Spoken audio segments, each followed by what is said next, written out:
Good afternoon. This is Roger Erickson with the National Weather Service, and we'll start our weekly weather update for Thursday, July 10th, 2014. The first live we're looking at today is the Saharan air layer. That's the dry, dusty air that's moving east to west across the continent of Africa.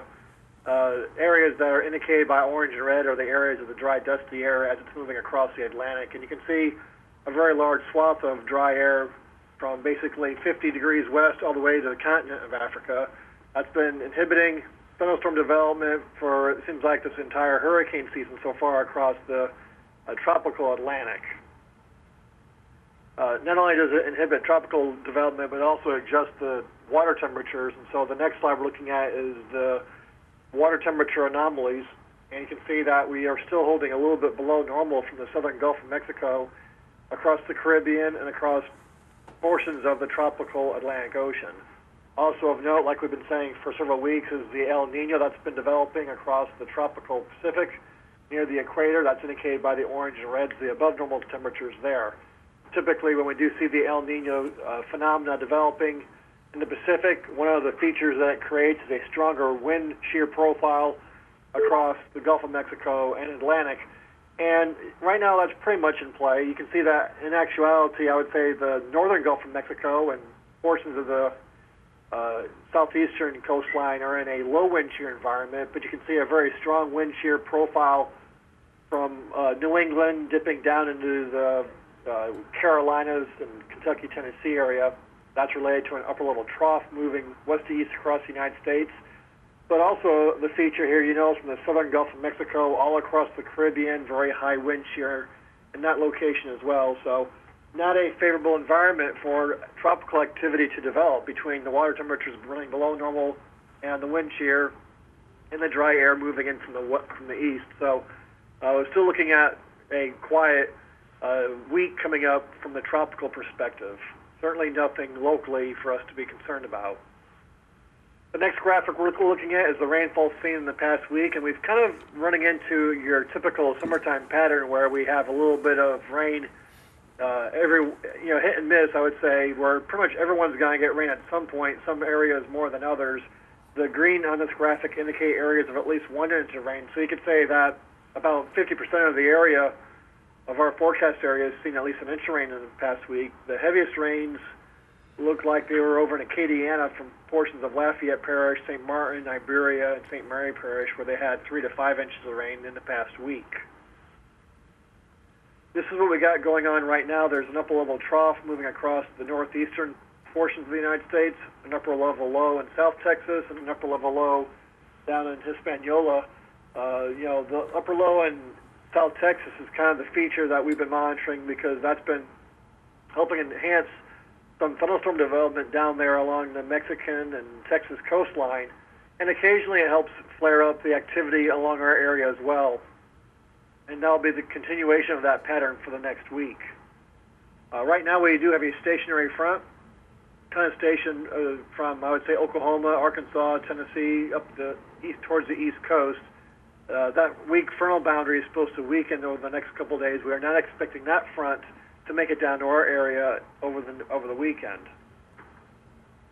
The next graphic we're looking at is showing the low temperatures that we had this morning. We did it a few spots in the 60s. You can see it was 68 degrees in Jasper, 67, 69 at a couple of fire weather stations over there in East Texas. But in general, most places were in the low to mid-70s across the area. And then the warmer temperatures, the 80-degree mark was pretty much normal at both Sabine Pass, 81 degrees in Cameron. Now, as of 2 o'clock this afternoon, temperatures are quite varied. It can vary literally from the 72-degree mark that we're seeing. We got 74 out there in Beaumont, 77 at Mid-County Airport, 72 degrees is over near Lafayette. Those lower temperatures in the 70s is related to where the shower and thunderstorm activity developed this afternoon. When the rain comes, it drops your temperatures down 20 degrees. And where you don't have the rain, temperatures are in the 90s, so some places are up in the low to mid-90s where there hasn't been the rain so far today.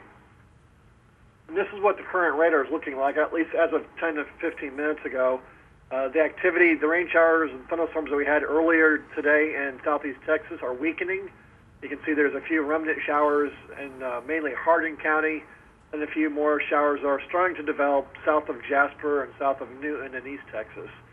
Otherwise, the activity in Louisiana, you can see, has been firing up from along the Sabine Lake area on the Louisiana side, as well as in the Starks, north of Vinton area, heading towards DeQuincy and Calcasieu Parish.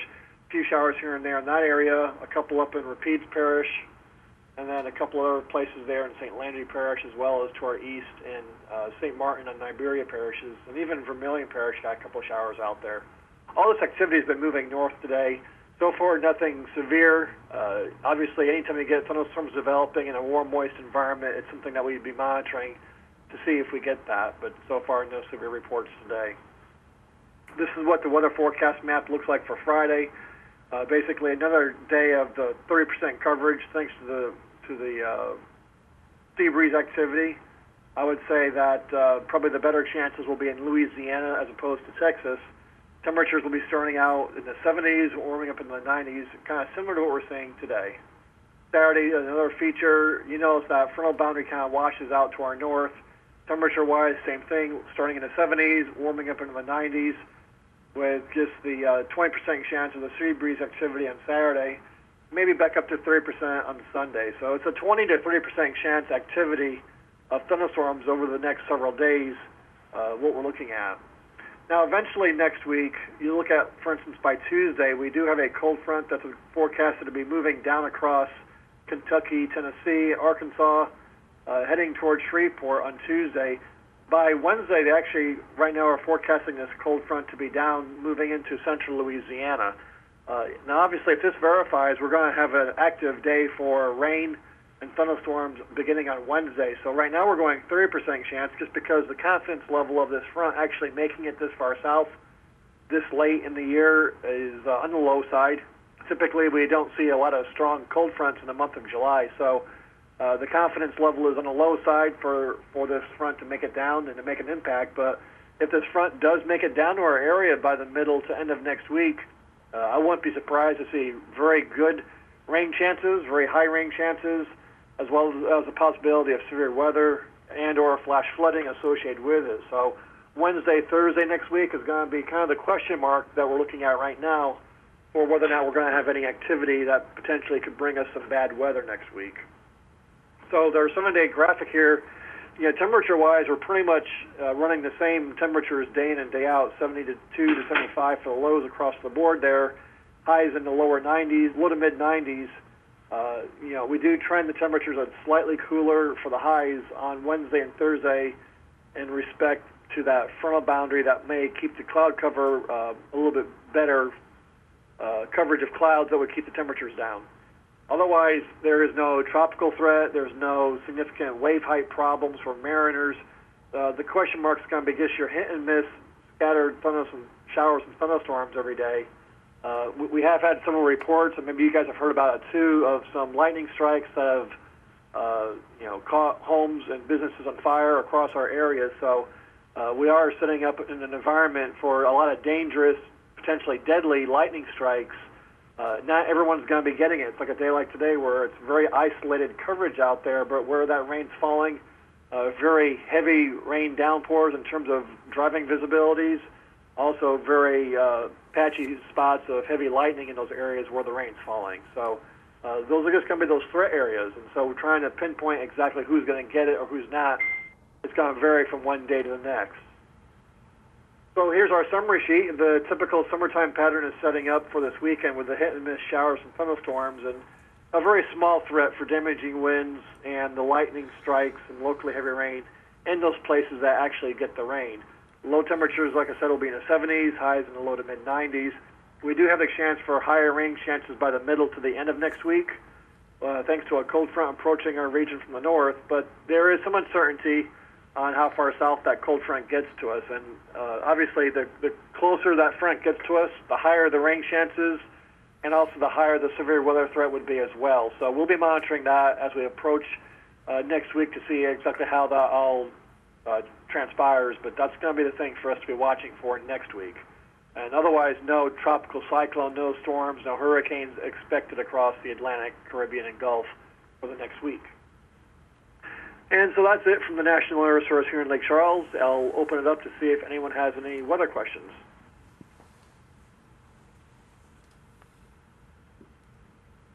Okay, no questions heard, so we'll wrap it up and email the slides out to you here in a few minutes. Thank you.